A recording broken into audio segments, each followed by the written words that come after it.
Campos de millo, e moitos regatos. E mollabas os pés, sí. seguro. Non estou mollada, pero bueno. Quizá con esta pandemia volverá moita xente ao campo. Que as tres comisarias entenderon moi ben o concepto que... Sí. Somos de un banco que aí nos subistes para sentarse ver a catedral. Sí, eu probando con todo.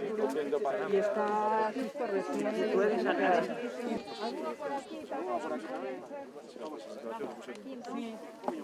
As mulleres galegas e tamén os espacios verdes e como cultura e espacio verde comulgan A súa vez é un material que resistra agora ao estar aquí situado a intemperie, ao aire libre. Antes de nada quisera agradecer a Fundación Cidade da Cultura porque en este caso plantexamos dous puntos de vista o tema pegadas dun percorrido. Xa para resumir, claro, agora mesmo son unha construción dun diálogo entre corpo físico. Moitas grazas, moitísimas grazas a todas e a todos por acompañarnos. Segue modificando a súa forma ata chegar a este resultado que é unha escultura que mira directamente as brañas, relacionase co particular da biografía da... Y los módulos son como una geografía del paisaje, como colinas. Van haciendo lo que he hecho y espero que os guste e os evoque algo. Porque a verdade, agora que se leva a falar isto da economía circular, isto tamén podríamos dicir que é cultura circular, no sentido que ten unha serie de ramificacións, todas tremendamente positivas e todas tremendamente inclusivas de presente e de futuro. E eu digo porque, en primeiro lugar, o que quere facer é visibilizar o traballo das creadoras, o traballo artístico e cultural pois da muller. Obviamente, nestes momentos temos que apostar e temos que reivindicar máis que nunca pois o papel da muller en toda a sociedade e, por suposto, tamén no mundo artístico. É moi importante pois abrir ventanas de fiestra de oportunidade e é moi importante que sexamos capaces de coñecer e recoñecer pois a capacidade artística e a capacidade creadora, neste caso, pois da muller. Bueno, estamos ante unha cuestión basicamente xurídica, de gran relevancia xurídica, que hai que abordar cunha perspectiva de solvencia. Non estamos ante plantexamentos puramente políticos, senón ante plantexamentos xurídicos.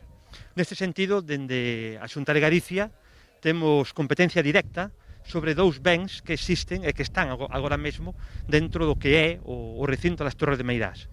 Por unha parte as estatuas do Mestre Mateo, e por outra parte pois a biblioteca de Emilia Pardo Bazán, que está incoado o expediente e a todos os efectos pois é un ben BIC desde a perspectiva da protección.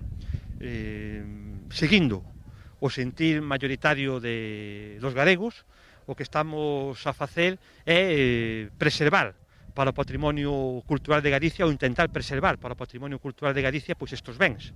De feito, temos 3 meses para poder responder á petición por parte da familia Franco de sacar os bens das Torres de Meirás. Para isto, queremos ter argumentos solventes e sólidos e vamos a encargar, xa tivemos contactos, unha serie de informes, neste caso das institucións culturales máis señeiras do país, da Real Academia Galega, do Consello da Cultura Galega, da Academia de Belas Artes, e tamén estamos en contacto con catedráticos de prestixio para que nos fagan unha serie de informes para poder ter unha solvencia técnica e xurídica suficiente e necesaria para levar a cabo pois unha acción específica de que estes bens que, seguindo o sentimento maioritario dos galegos, pois forman parte do patrimonio cultural de Galicia. Así se ten manifestado en diferentes declaracións no ámbito parlamentario e tamén no ámbito político. Creo que isto é o ámbito no cual temos competencias e as vamos a exercer dentro do marco de lealtade e dentro do marco de seguridade xurídica. Respecto ao que nos plantexa, hai que ter en conta que estes bens, os bens que están no interior do Pazo de Meirás, son bens de titularidade estatal. Neste caso, os servicios xurídicos da Xunta de Galicia nos din que quen ten que reclamar ou quen ten que reclamar a propiedade ou quen ten que impulsar unha declaración BIC tendo en conta que son bens inscritos no patrimonio do Estado, quen ten que abrir ese expediente BIC ten que ser o propio Estado, en base pois, ao artículo 6 e ao artículo 9 da Lei de Patrimonio de España, da Lei de Patrimonio Nacional de España. En este sentido, non nos ofrecemos, por suposto, a colaborar, nos ofrecemos a apoiar, pero o ámbito competencial administrativo, en isto hai que ser moi solventes para non ter despois, digamos, voltas atrás, quen ten que incoar ese expediente de BIC é o Estado en base á Lei de Patrimonio Nacional, de Patrimonio Histórico, perdón.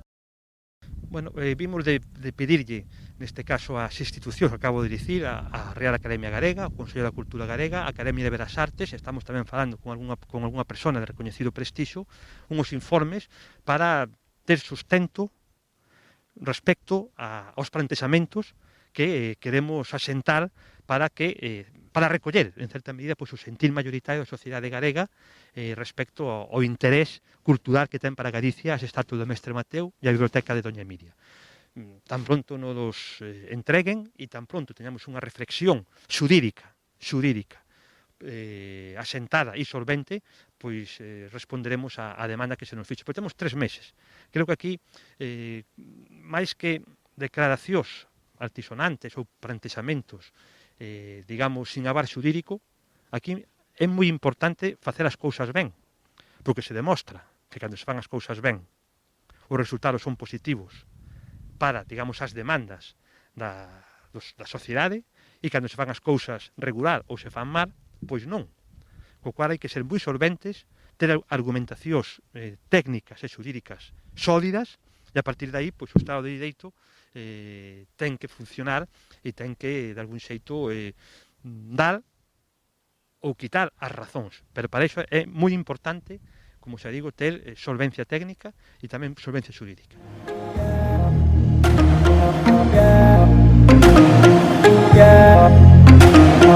Yeah.